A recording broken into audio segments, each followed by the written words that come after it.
नमस्कार मित्रों, सुप्रभात। आज कुछ थोड़ा सा देरी हो गई क्योंकि आज हमने मास्टर क्लास इन थायराइड रखा है, तो उसकी तैयारियों में कुछ मसरूफियत बढ़ गई।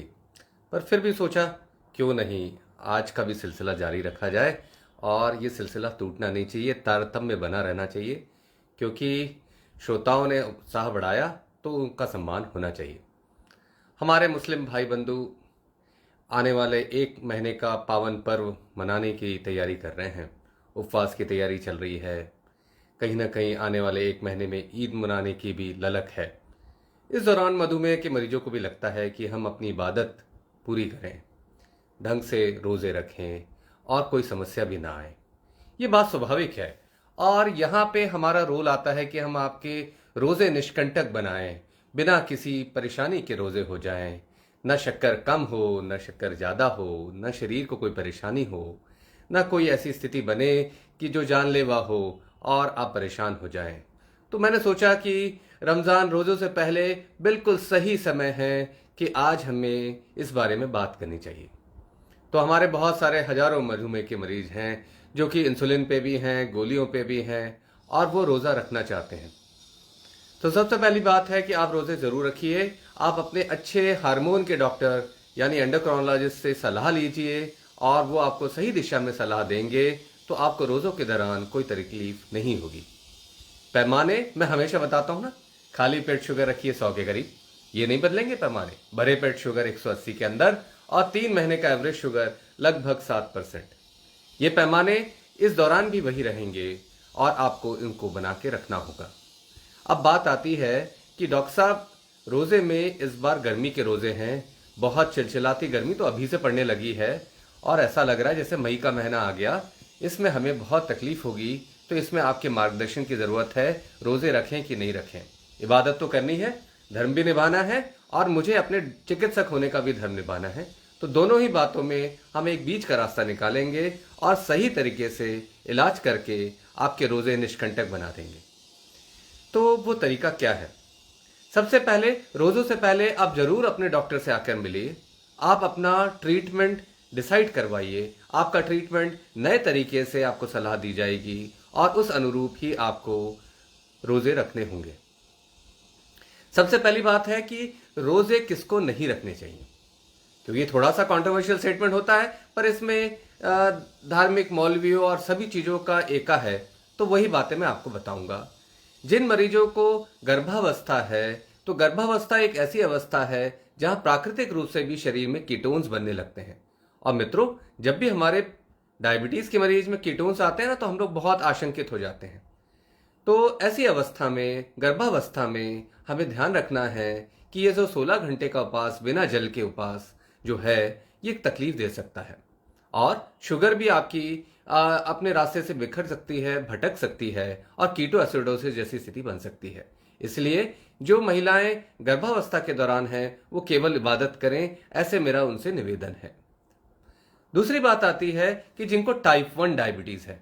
देखिए, टाइप 1 डायबिटीज ऐसी अवस्था है जो शरीर में अगर 5-6 घंटे भी आप बाहर से इंसुलिन नहीं लगाते हैं, तो ये कीटो एसिडोसिस की अवस्था आपको आईसीयू तक ले जा सकती है। मान लीजिए आपने रोजे रख लिए, टाइप 1 डायबिटीज है, आपको कीटो एसिडोसिस हो गया, तो घर के बाकी लोगों का भी अपने को ध्यान रखना है, क्योंकि वो आपको छोड़ेंगे नहीं। वो आपको लेकर अस्पताल भागेंगे, खर्चा भी होगा, समय भी खराब होगा, और इबादत के समय आपका मन भटक जाएगा। इसलिए टाइप 1 डायबिटीज के मरीजों से भी मेरा निवेदन है, हाथ जोड़ के निवेदन है कि आप रोजे ना रखें, केवल इबादत करें। बाकी सबको तो रोजे रखने हैं। बहुत मरीज ऐसे हैं जिनकी गुर्दे में खराबी आ गई है, जिनके लिवर में खराबी है, जिनके ऐसी अवस्था है कि शुगर लो हो जाता है। ऐसे मरीजों को भी ध्यान रखना है कि हमें रोजे नहीं रखने हैं, और अगर रखने भी हैं तो डॉक्टरी सलाह में रखने हैं। आप क्या कर सकते हैं? आप ये करिए कि आपके जो मोटे तौर पे जो इलाज है, वो जो बड़ा इलाज है, जो कि हम लोग प्राय ऐसा करते हैं कि जो ताकतवर गोली है वो सुबह के समय देते हैं। तो ये जो ताकतवर गोली है, इंसुलिन का डोज है, ये आप इफ्तार के समय 1-1.5 खा के रोजा तोड़िए, ये अलाउड है। और फिर आप वो दवा लीजिए, सही मात्रा में इंसुलिन लीजिए, फिर इफ्तार के दौरान चलने वाला भोजन ग्रहण करें।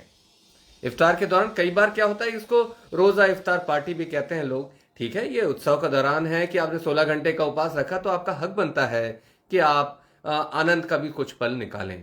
तो उस दौरान आपको जो भोजन लेना है, जैसे आप कबाब ही आ गया तो आपका एक कबाब का एक टुकड़ा ले लिया, फल भी नाना प्रकार के हैं, डेट्स भी हैं, नाना प्रकार के व्यंजन हैं, तो उनकी मात्रा आप सीमित करिए।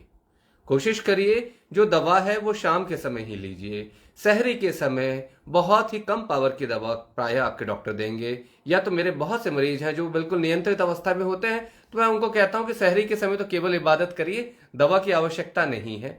और उसका ध्यान रखें। और कभी भी रोजों के दौरान अगर शुगर कम होने लग जाए, ठंडा पसीना, घबराहट, थरथराहट, कपकपी, तो तुरंत मीठा खाइए। उस समय आप अपना रोजा तोड़िए। आप रोजा तोड़ेंगे तो घर के बाकी सदस्यों का रोजा चलता रहेगा और उन्हें अपनी इबादत के समय में आपको लेकर अस्पताल नहीं भागना पड़ेगा। मान लीजिए ऐसी अवस्था हुई कि बेहोशी आ गई, घर में हमारे कोई रिश्तेदार हैं, माता जी हैं, पिताजी हैं, अचानक से रोजे के दौरान बेहोश हो गए, ठंडा पसीना, घबराहट, थरथराहट, कपकपी और बेहोशी आ गई, बीपी देखा तो एकदम से ऊपर चल रहा है, 200-250 बीपी चल रहा है, नब्ज भी तेज चल रही है, तो ये शुगर कम होने की अवस्था हो सकती है, जिसको कहते हैं हाइपोग्लाइसीमिया। अब अस्पताल तो ले जाना है पर मरीज तो बेहोश हो गया, तो उस समय आप ग्लूकोज का पाउडर आपके घर में रहता ही है, प्रायः हमारे सभी डायबिटिक पेशेंट्स ग्लूकोज का पाउडर उनके पास होता है, या तो आपके घर में शहद है तो शहद कोई मसूड़ों पे लगा दीजिए। जैसे ही होश आएगा पानी में मिला के शुगर या शहद दीजिए, फिर अस्पताल ले जाइए, वो नसों के रास्ते आपको डेक्सट्रोज देंगे, मरीज ठीक हो जाएगा और कोई ऐसी जटिल जानलेवा परिस्थिति से आप उभर आएंगे। पर ऐसी स्थिति ना आए इसलिए ध्यान रखें, मैंने शुरू में जैसे वीडियो के बताया है ना कि जिन लोगों को ये परेशानियां हैं उनको ये सतर्कता के साथ ध्यान रखना चाहिए। तो आशा है आपको मेरी बात समझ में आई होगी और इसी दिशा को समझते हुए अपनी दशा के अनुरूप अपने डॉक्टर से सलाह लेंगे, और जिससे ये इबादत का महीना, पावन महीना आपका बहुत अच्छे से गुजरे और हम ईद मनाएं।